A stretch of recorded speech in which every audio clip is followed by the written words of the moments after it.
Crusader has been phased out of U.S. Navy service and currently serves only on board France's two carriers. Its current partner is the Dassault Breguet Super Étendard, which flies in the attack role.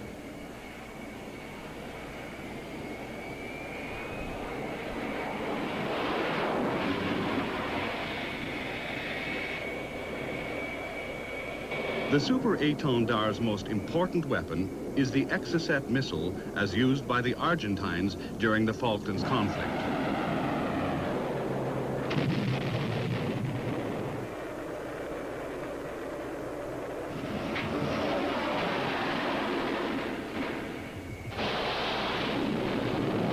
The Lockheed S-3A Viking anti-submarine aircraft can undertake the tasks of considerably larger land-based platforms, yet is still small enough to be carried in useful numbers by each of the U.S. Navy's first-line aircraft carriers. Vikings operate in a screen around the carrier task force, carrying 2 flight crew and 2 tactical crew. In this sequence, a patrolling Viking is handing over to another aircraft, passing on tactical information which enables its replacement to take up position automatically over a possible target. A sonobuoy is released automatically, and its position and type put up on the tactical plot.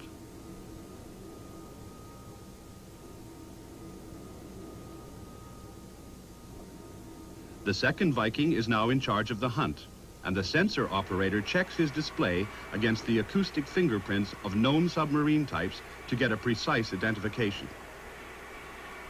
Maypole 25 is up and sweet. The operators also have access to information provided by the Viking's search radar and magnetic anomaly detector.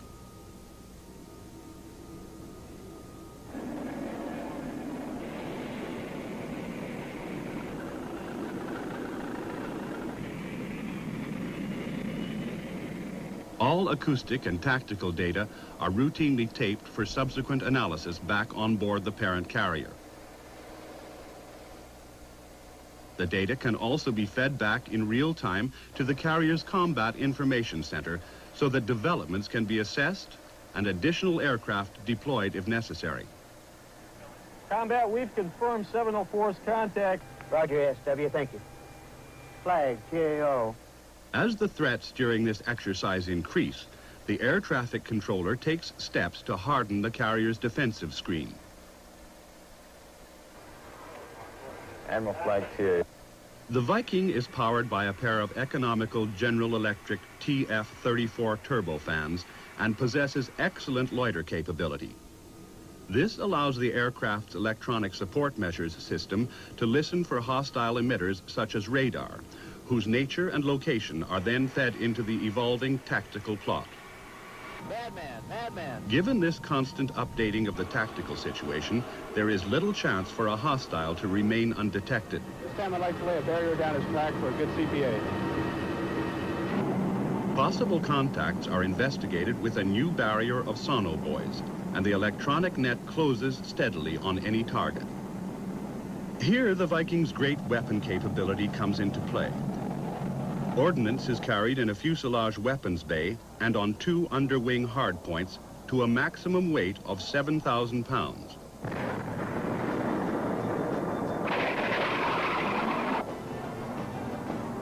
Loads can include nuclear depth bombs, mines, or lightweight acoustic torpedoes. Patrol time can be extended by in-flight refueling from a Grumman Ka-6 intruder, the real limitation to endurance being crew fatigue, despite the excellently designed flight deck and tactical compartment.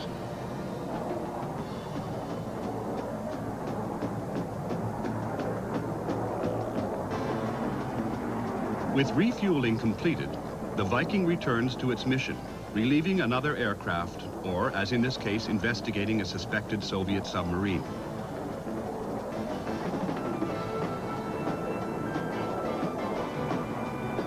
Using the computer-stored data banks, the crew tentatively identify the approaching intruder. Information gathered during these contacts or exercises can be of great use in building up a library of information about possible threats. Finally, the task completed, or the barrier manned by another aircraft, the Viking returns home. The crew debrief and rest, and the aircraft is turned around for the next mission.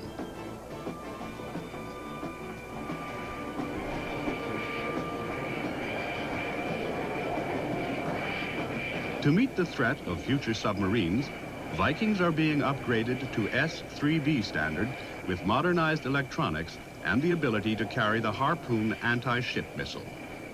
I was looking into both the Air Force Academy and Naval Academy, and there were a couple of factors that went into my decision-making process. However, I decided that, hey, Air Force pilots, they can go out there, they do the same mission the Navy pilots do, but they come back to 10,000 feet of runway that's in the same spot that it was when he left. However, a Navy pilot launching off a carrier goes out, does his mission, has to come back and find the carrier, first of all, and then land on it, especially at night. And I said, hey, you know, I want to go with those guys because I think it's probably a little tougher and they're a little bit better. Obviously, I'm prejudiced now, but I still feel that way.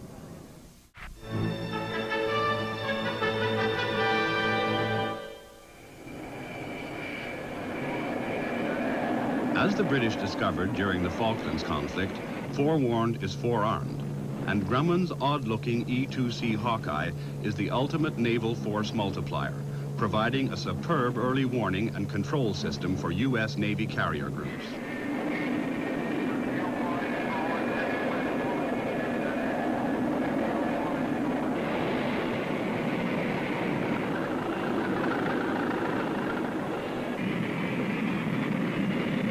The two Allison turboprops and unswept flying surfaces may make the E-2C look old-fashioned, but the powerful surveillance radar with its antenna in the large rotodome over the fuselage combines with a passive radiation detector system and an advanced computer and tactical display system to enhance the effectiveness of the U.S. Navy's combat aircraft enormously. Only a few Hawkeyes are embarked on each carrier, but individual aircraft can patrol for 4 hours at a radius of 200 miles. The powerful radar searches the airspace between sea level and 100,000 feet, out to a range of 230 miles. Its advanced processing system paints a picture of land masses and picks up fighter or missile-sized targets amongst land or sea clutter. Within this 3 million cubic mile volume, the Hawkeye's active and passive systems allow the 3-man tactical crew to track between 250 and 300 surface and aerial targets and handle up to 30 intercepts.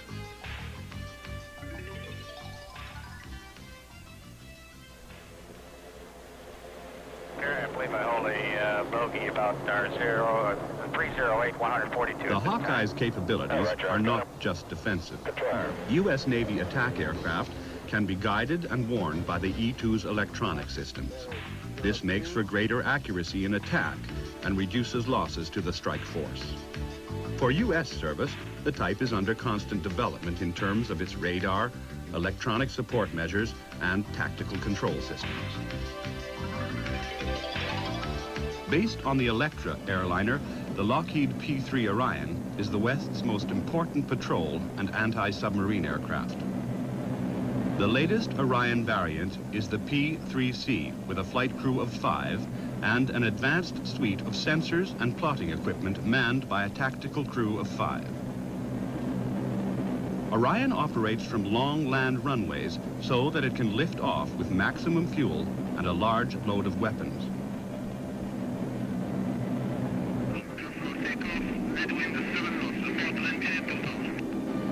Juliet Foxtrot 06, Roger. Cleared for takeoff. Will report length TV level at 2,000. Roger.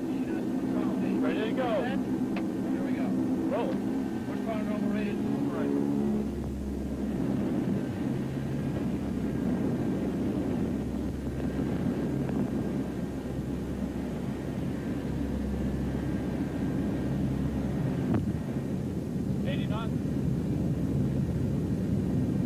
Once on station, the Orion can patrol for at least 3 hours at a radius of 1,500 miles from base.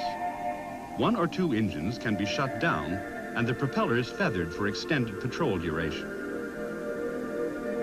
The Orion carries electronic support measures equipment and search radar for surveillance of vast sea areas. But the P-3 is basically a submarine hunter, and its main electronic weapon is the combination of sonobuoy and a highly capable processing system for acoustic data.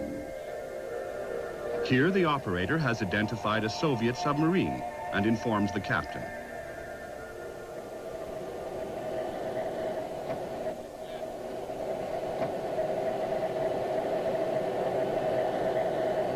Tackle sensor 1, I believe I... We're depressurized. Okay, get the freefall chute ready. We'll be putting dipar 15, diecast 2 way on top, out of smoke. Roger, dipar 15 and diecast. Roger, I got him. Tally ho, 11:30 just left of the nose. Tackle sensor 1. At the tactical coordinator's station, each sonobuoy, as well as the Orion's own movements, are tracked by a digital computer.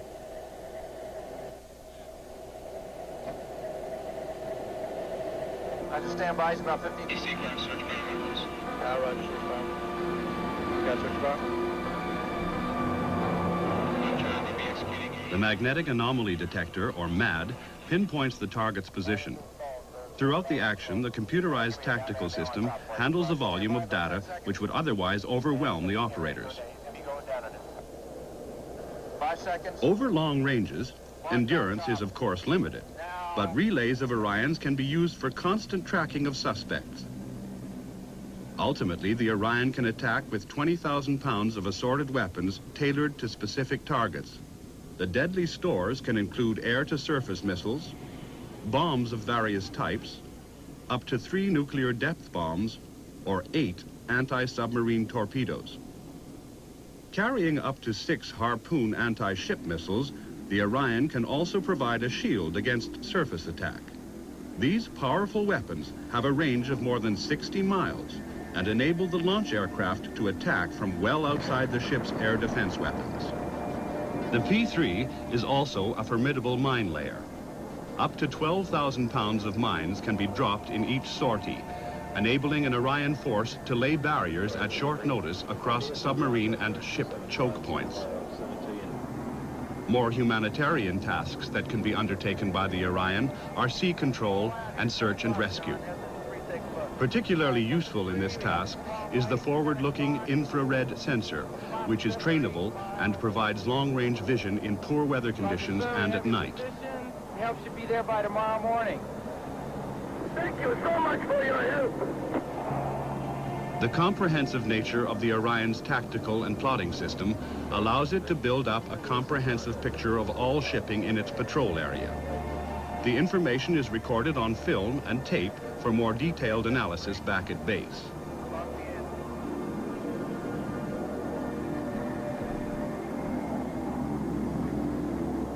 Sensor 3 flight, be sure to get this on ERDS film.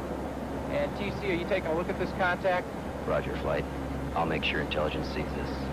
This is valuable in the program of continuous and overlapping data-linked patrols flown by the U.S. Navy's P-3s from major bases, an up-to-date picture of surface and submarine activity being passed on by each aircraft as it returns from patrol.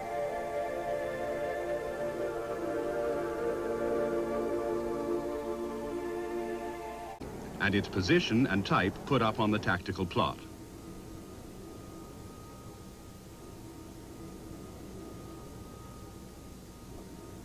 The second Viking is now in charge of the hunt, and the sensor operator checks his display against the acoustic fingerprints of known submarine types to get a precise. Crusader has been phased out of U.S. Navy service and currently serves only on board France's 2 carriers.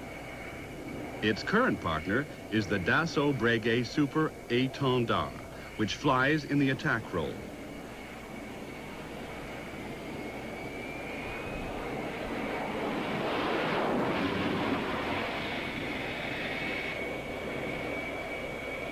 The Super Étendard's most important weapon is the Exocet missile as used by the Argentines during the Falklands conflict.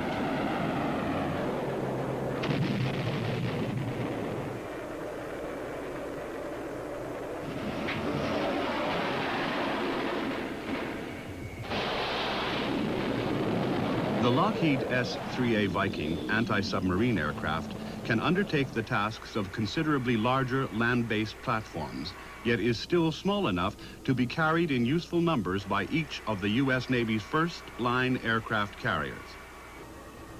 Vikings operate in a screen around the carrier task force, carrying 2 flight crew and 2 tactical crew.